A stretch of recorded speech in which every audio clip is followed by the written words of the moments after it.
तुम जिससे जिना करना चाहते हो वो किसी की माँ है, वो किसी की बेटी है, वो किसी की बहन है, उसको भी ऐसे ही बुरा लगेगा। कभी 6 साल की बच्ची के साथ होता है, तो कभी 25 साल की लड़की के साथ होता है, तो कभी 8 साल की बच्ची के साथ होता है, तो कभी 6 माह की बच्ची के साथ होता है। ये हालात क्यों पैदा हुए अज़ीज़ान मोहतरम? मैं भी मुजरिम हूँ और आप भी मुजरिम है, इसलिए कि हमने खानों को, तफरीहों को, गाड़ियों को, कपड़ों को, जूतों को तरजीह दी और हमने इस्लाम को तरजीह नहीं दी। इस्लाम की बातों को अगर तरजीह दिया होता तो आज ये हालात इस सरजमीन के ना होते, इस हालात इस दुनिया के ना होते। आओ, मेरे आका के पास एक नौजवान आता है, आकर अर्ज करता है, या रसूल अल्लाह, मेरे पड़ोस में खूबसूरत औरत है, मैं उसके साथ जिना करना चाहता हूं, क्या आप इसकी इजाजत देंगे? अल्लाहु अकबर, बेहुदा सवाल। अगर आज किसी आलिम से अगर कह लिया जाए तो वो छत पे उठा लेंगे सारे मामले को कि हाय फलाने साहब आए थे, नया सवाल करके गए। भाई अस्तगफिरुल्लाह, इस कायनात की असीम शख्सियत के पास नौजवान आता है और कहता है, जिना करना चाहता हूं, इजाजत है क्या? अल्लाह के नबी सल्लल्लाहु अलैहि वसल्लम ने उस नौजवान को बुलाया और अपने पहलू में बिठाया, पूछा, क्या चाहते हो? कहा, जिना करना चाहता हूं या रसूल अल्लाह, इजाजत दीजिए, इस बात की अपने नफ्स पर कंट्रोल नहीं हो रहा है।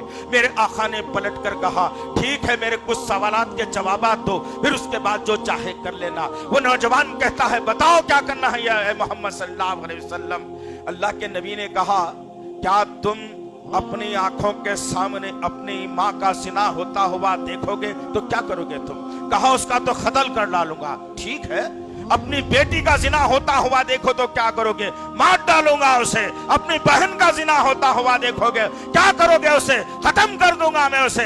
हर बार सवाल आता रहा, नौजवान पलटकर खतरनाक जवाब देता रहा। मेरे आका ने पलटकर कहा, तुम जिससे जिना करना चाहते हो वो किसी की माँ है, वो किसी की बेटी है, वो किसी की बहन है, उसको भी ऐसे ही बुरा लगेगा। वो नौजवान कहता है, या रसूल अल्लाह, आपने मेरे दिल का दरवाजा खोल दिया, अब मैं किसी गैर औरत की तरफ निगाह उठा करके नहीं देख सकता।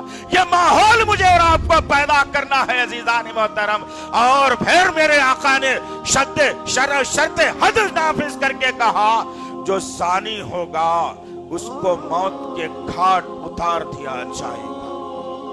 बनाओ कानून, तुम करो मेहनत।